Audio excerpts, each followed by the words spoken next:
Australia की जो आप अभी बात कर रहे थे परफॉर्मेंस के हवाले से, तो मैं अभी यही पढ़ रहा था कि पिछले 4 में से सिर्फ 1 वनडे जीते हैं 2025 में।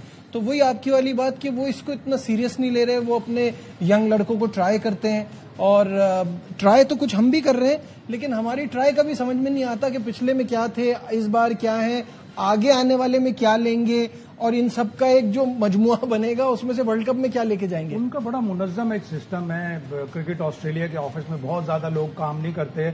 उनका एक हाई परफॉर्मेंस मैनेजर है। पहले पैट हावर्ड थे, फिर उसके बाद बेन ओलिवर आए, अब उनके यहाँ कोई ओलोंसो करके हैं जिनकी बड़ी क्रिटिसिज्म की स्टुअर्ट क्लार्क ने कि ये कहां से फर्स्ट क्लास क्रिकेटर आ गया। उसने क्रिकेट पढ़ी हुई है, वो हाई परफॉर्मेंस मैनेजर है। हालांकि फर्स्ट क्लास क्रिकेटर है, उसने कोई इंटरनेशनल क्रिकेट नहीं खेली, लेकिन वो एक एक प्लेयर का डाटा रखता है कि इस प्लेयर को किस तरह मैनेज करना है। उन्होंने अभी से सोच लिया कि अगली टेस्ट सीरीज में हम कैमरून ग्रीन को ओपनर लेके आएंगे ताकि कैमरून ग्रीन और बॉब वेबस्टर दोनों एक साथ एक टीम में खेल सके। उनकी सीरीज कब है? अगस्त में बांग्लादेश से जी। उन्होंने वर्ल्ड कप के लिए 2027 के लिए जो उनके 15 वनडे इंटरनेशनल हैं, अभी से तय कर लिया कि इन 15 वनडे इंटरनेशनल में 6 one day international each Cummins, Starc और हैजलवुड खेलेंगे।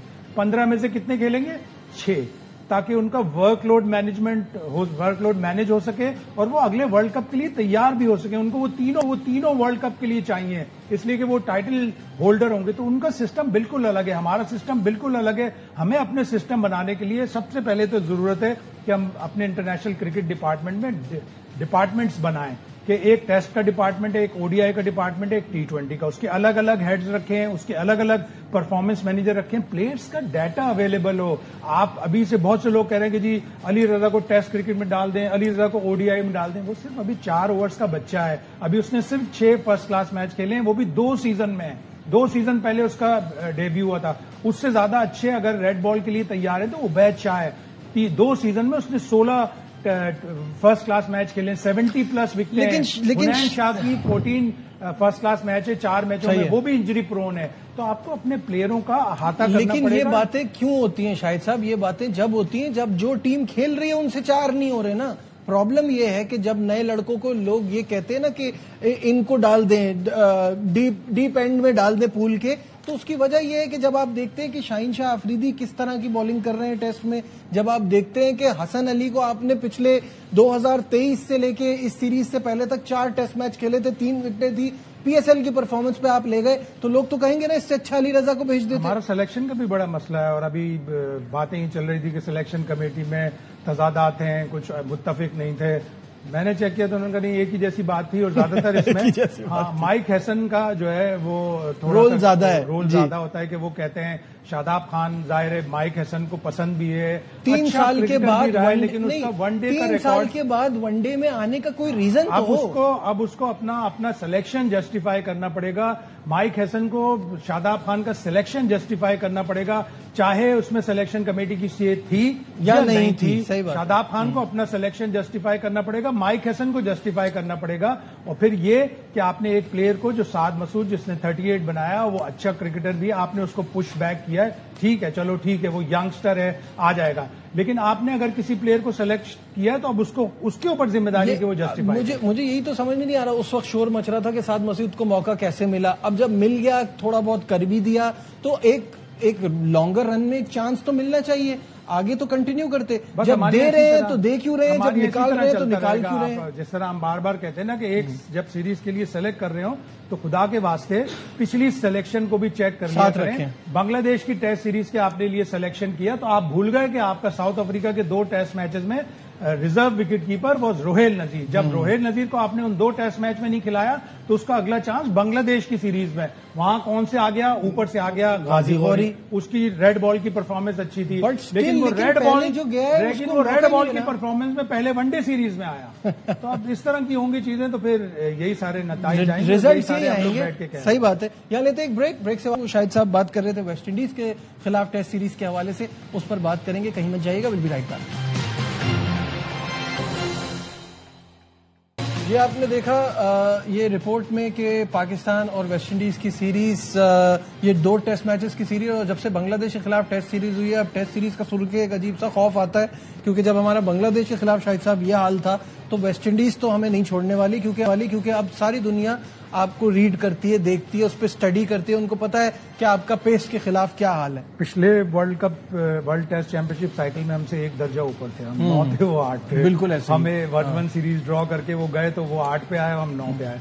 एक जैसी टीम है, दोनों टीमों की बैटिंग बड़ी खराब है, बहुत रिस्की है, लेकिन वो अपनी यहाँ खेलने में उनको ज्यादा आसानी होगी। उनकी फास्ट बॉलिंग बहुत जबरदस्त है, 4 फास्ट बॉलर बड़े कमाल के हैं। उन 4 फास्ट बॉलरों को खेलेगा कौन? सबसे ज्यादा मुश्किल शमाज जोसेफ है।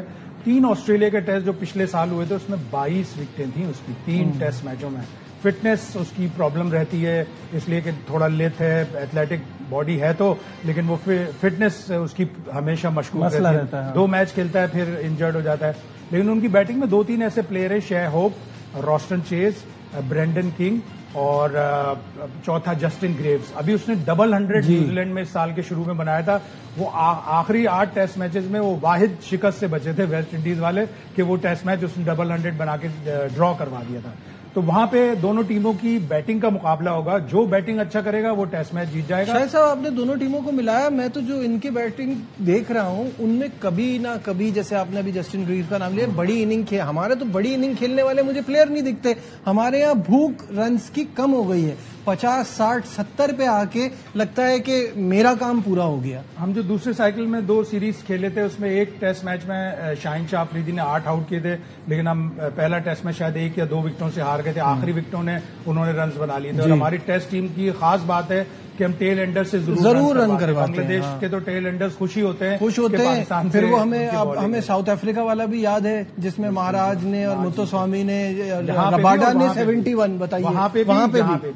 तो दोनों जगह हमारा टेल एंडर मसला बनता है। हमारी कप्तानी का प्रॉब्लम है, हमारी बैटिंग का प्रॉब्लम है, हमारी बॉलिंग का प्रॉब्लम है। तो वेस्ट इंडीज में जाके आप अगर थोड़ी सी भी अच्छी बैटिंग कर लेंगे उनके बॉलर्स के खिलाफ, तो उनकी बैटिंग को आप आउट करने में ज्यादा आसानी महसूस करेंगे। ऑल्दो अगेन कि उनकी बिल्कुल ये दोनों वेन्यूज में से जो ब्रायन लारा क्रिकेट एकेडमी है तरूबा में, वहां पे कभी टेस्ट मैच नहीं हुआ। ये पहला टेस्ट मैच होगा पाकिस्तान का, तो नई जगह होगी, वेस्ट इंडीज के लिए भी नई जगह। ऑल्दो वहां पे वनडे खेले में, T20 खेले में, तो आप अगर पाकिस्तान की बैटिंग चल गई तो वहां कम से कम पाकिस्तान या तो सीरीज ड्रॉ कर लेगा, या कम से कम पाकिस्तान अगर 1-1-0 भी जीत जाए तो बहुत बड़ी कामयाबी। मुझे एक बात समझ नहीं आ रही शायद साहब, ये WTC का जब से सिस्टम शुरू हुआ है तो अब इसका फायदा क्या है? जैसी हमने शुरुआत की है, हम बांग्लादेश से 2 मैचेस हार गए हैं, हमने स्लो ओवर रेट के लिए अपने 8 पॉइंट्स भी गवा दिए हैं, तो हमारा तो अभी टॉप 4 में जाना भी कोई मतलब एक दीवाने का ख्वाब ही लग रहा है। तो यही लग रहा है आगे कि का तो कोई सीन आखिरी नंबरों पर फिनिश करेंगे। अगर थोड़ी रिस्पेक्टेबल 6ठी या 5वीं पोजीशन आ जाए तो अच्छा है, इसलिए कि वेस्ट इंडीज की सीरीज तो मुश्किल है ही, आगे इंग्लैंड की सीरीज बहुत मुश्किल होगी। वहां पे बैटिंग करना बहुत मुश्किल होगा। ऑल्दो हमारे पास 2-3 बड़े अच्छे बॉलर है स्विंगिंग कंडीशन के। अब्बास का वहां रिकॉर्ड बहुत ही जबरदस्त है, वो काउंटी का किंग है।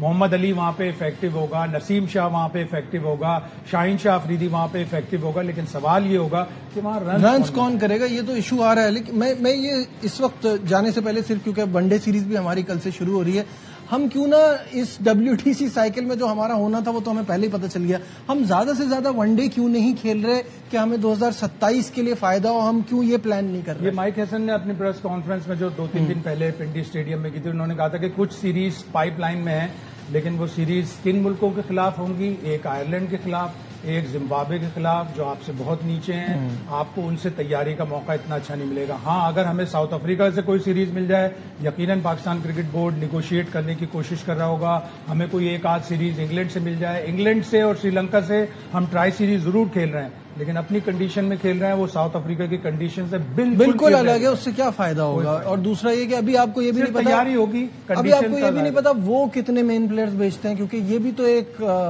हमारे यहाँ IPL नहीं है, इसलिए वो अपने मेन प्लेयर भेज देंगे। ये चीज तो है। फाइनल थॉट्स, कल क्या एक्सपेक्ट कर रहे हैं? पाकिस्तान इजी विन होनी चाहिए पाकिस्तान को।